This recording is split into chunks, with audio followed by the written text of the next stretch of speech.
ಉಡುಪಿಯಲ್ಲಿ ಮಳೆ ಕಡಿಮೆಯಾದರೂ ಬಿರುಗಾಳಿಯ ವಾತಾವರಣ ಇದೆ. ಅದರಲ್ಲೂ ಕಡಲ ತೀರದ ಪ್ರದೇಶಗಳಲ್ಲಿ ಮಳೆಯ ಜೊತೆಗೆ ಗಾಳಿಯ ತೀವ್ರತೆ ಜೋರಾಗಿದೆ. ಗಂಟೆಗೆ 35ರಿಂದ 50 ಕಿಲೋಮೀಟರ್ ವೇಗದ ಗಾಳಿ ಬೀಸುವ ಎಚ್ಚರಿಕೆ ನೀಡಲಾಗಿದೆ. ಕಡಲ ತೀರದ ನಿವಾಸಿಗಳು ಜಾಗೃತಿಯಿಂದ ಇರುವಂತೆ ಸೂಚಿಸಲಾಗಿದೆ. ಮುಂಗಾರು ಪೂರ್ವ ಮಳೆ ಈ ಬಾರಿ ಗಾಳಿಯ ಜೊತೆ ಅಬ್ಬರಿಸ್ತಾ ಇರೋದು ಆತಂಕವನ್ನ ಮೂಡಿಸಿದೆ. ಈ ಕುರಿತು ನಮ್ಮ ಉಡುಪಿ ಪ್ರತಿನಿಧಿ ವಕ್ತೃ ನಡೆಸಿದ್ದಾರೆ ನೋಡಿ. ಉಡುಪಿ ಜಿಲ್ಲೆಯಲ್ಲಿ ಮಳೆ ಇನ್ನೂ ವಿರಾಮ ಕೊಟ್ಟಿಲ್ಲ. ಅದಕ್ಕೂ ಮುಖ್ಯವಾಗಿ ನಾವು ಗಮನಿಸಬೇಕಾದಂಥದ್ದು ಹವಾಮಾನ ಇಲಾಖೆ ಕೊಟ್ಟಂಥ ಅಲರ್ಟ್. ಕಡಲ ತೀರದ ನಿವಾಸಿಗಳಿಗೆ ಎಚ್ಚರಿಕೆಯಿಂದ ಇರಬೇಕು ಅನ್ನುವಂಥ ಅಲರ್ಟನ್ನು ಕೊಟ್ಟಿದ್ದಾರೆ. ಅದಕ್ಕೆ ಕಾರಣ ಏನು ಅನ್ನೋದನ್ನು ನೋಡೋದಾದರೆ ಇಲ್ಲಿನ ತೆಂಗಿನ ಮರಗಳನ್ನು ಒಮ್ಮೆ ನೋಡಿದರೆ ಗೊತ್ತಾಗುತ್ತೆ. ನೋಡಿ ಯಾವ ತೆರನಾದ ಗಾಳಿ ಬರ್ತಾ ಇದೆ ಅನ್ನುವಂಥದ್ದು. ಕಡಲ ತೀರ ಪ್ರದೇಶದಲ್ಲಿ ವಾಯುಭಾರ ಕುಸಿತ ಆದಾಗ ಮತ್ತು ಅದರಲ್ಲೂ ವಿಶೇಷವಾಗಿ ಚಂಡಮಾರುತದ ಸಂದರ್ಭದಲ್ಲಿ ವಿಪರೀತವಾದ ಗಾಳಿ ಒಂದು ಎದ್ದೇಳುತ್ತೆ. ಸೊ ಆ ರೀತಿಯ ಒಂದು ಗಾಳಿಯ ವಾತಾವರಣ ನಾವಿಲ್ಲಿ ಕಾಣ್ತಾ ಇದ್ದೇವೆ. ಸಮುದ್ರ ತೀರದ ತೆಂಗಿನ ಮರಗಳೆಲ್ಲ ಓಲಾಡ್ತಾ ಇರುವಂತಹ ದೃಶ್ಯಾವಳಿಗಳನ್ನು ನಾವು ನೋಡಿದರೆ ಗೊತ್ತಾಗುತ್ತೆ. ಉಡುಪಿ ನಗರದಲ್ಲೂ ಕೂಡ ಕಾರ್ಕಳದವರೆಗೂ ಕೂಡ ಏಕಾಏಕಿ ಒಂದು ರೀತಿಯ ಬಿರುಗಾಳಿ ಸುಂಟರ ಗಾಳಿಯ ವಾತಾವರಣವನ್ನು ನಾವು ಬೆಳಗಿನ ಹೊತ್ತಿಗೆ ನೋಡಿದೆವು.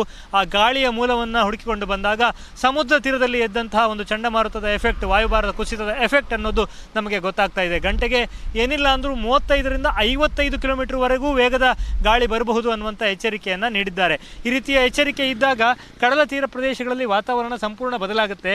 ನಾವಿಲ್ಲಿ ನೋಡಿದರೆ ಶಬ್ದ ಸಹಿತವಾಗಿ ಗಾಳಿ ಬೀಸ್ತಾ ಇರುವಂಥ ದೃಶ್ಯಾವಳಿಗಳನ್ನು ಗಮನಿಸಬಹುದು.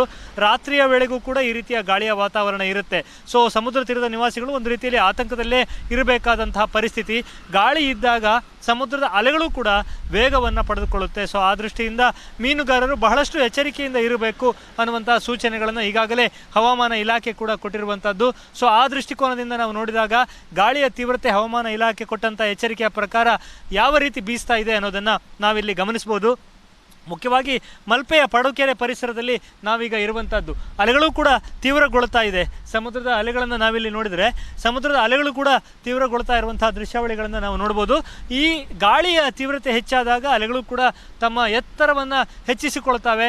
4-6 ಮೀಟರ್ ಎತ್ತರದ ಅಲೆಗಳು ಬರಬಹುದು ಅನ್ನುವಂಥ ಸೂಚನೆಗಳಿರುವಂಥ ಹಿನ್ನೆಲೆಯಲ್ಲಿ ಯಾವುದೇ ಬೋಟ್ಗಳು ಕಡಲಿಗೆ ಇಳಿದಿಲ್ಲ. ನಾವಿಲ್ಲಿ ನೋಡಿದ್ರೆ ಗೊತ್ತಾಗುತ್ತೆ. ಒಂದು ರೀತಿಯಲ್ಲಿ ಮೀನುಗಾರರಿಗೆ ಅಘೋಷಿತವಾದ ರಜೆ ಇದೆ. ಮೇ ಅಂತ್ಯದವರೆಗೂ ಕೂಡ ಮೀನುಗಾರಿಕೆಗೆ ಅವಕಾಶ ಇತ್ತು. ಆದರೆ ಸದ್ಯಕ್ಕೆ ಯಾವುದೇ ಮೀನುಗಾರಿಕೆ ಚಟುವಟಿಕೆ ನಡೆಸುವ ಹಾಗಿಲ್ಲ ಅನ್ನುವಂಥ ಎಚ್ಚರಿಕೆಯನ್ನು ಕೊಟ್ಟಿದ್ದಾರೆ. ಕಳೆದ 3 ದಿನಗಳಿಂದ ಇದೇ ರೀತಿಯ ವಾತಾವರಣ ಇರುವಂಥದ್ದು. ಮತ್ತು 2ನೇ ಚಂಡಮಾರುತದ ಅಲರ್ಟ್ ಕೂಡ ನೀಡಲಾಗಿದೆ. ಇನ್ನೊಂದು ವಾರ ಬಿಟ್ಟು ಮತ್ತೆ ಮುಂಗಾರು ಬರುವಂಥ ಸೂಚನೆ ಇದೆ. ಆಗ ಮತ್ತೆ ಚಂಡಮಾರುತ ಬರ್ಬೋದು ಅನ್ನುವಂಥದ್ದು. ಸೊ ಒಟ್ಟಾರೆ ಮಳೆಯ ವಾತಾವರಣ, ಮುಂಗಾರು ಪೂರ್ವ ಮಳೆ, ಕಂಟಿನ್ಯೂ ಆಗಿ ಮುಂಗಾರು ಮಳೆ ಬಂದು ಮಳೆಯ ವಾತಾವರಣ ಮುಂದುವರಿಯುವಂಥ ಎಲ್ಲ ಸೂಚನೆಗಳು ಕಂಡು ಬರ್ತಾ ಇದೆ. ಸೊ ಮೀನುಗಾರರು ಬಹಳ ಮುಖ್ಯವಾಗಿ ಎಚ್ಚರಿಕೆಯಿಂದ ಇರಬೇಕು ಈ ಕಾಲಘಟ್ಟದಲ್ಲಿ. ಮತ್ತು ಈ ಭಾಗಕ್ಕೆ ಬರುವಂಥ ಪ್ರವಾಸಿಗರು ಕೂಡ ಎಚ್ಚರಿಕೆಯಿಂದ ಇರಬೇಕು. ಹವಾಮಾನ ಇಲಾಖೆ ಕೊಟ್ಟಂಥ ಸೂಚನೆಯನ್ನು ಪಾಲಿಸಬೇಕಂತ ಅನಿವಾರ್ಯತೆ ಇದೆ ಅನ್ನುವಂಥದ್ದು. ಉಡುಪಿಯಿಂದ ಕ್ಯಾಮ್ರಾಮನ್ ಹರೀಶ್ ಜೊತೆಗೆ ಶಶಿಧರ ಮಾಸ್ತಿಬೈಲು, ಏಷ್ಯಾನೆಟ್ ಸುವರ್ಣ ನ್ಯೂಸ್.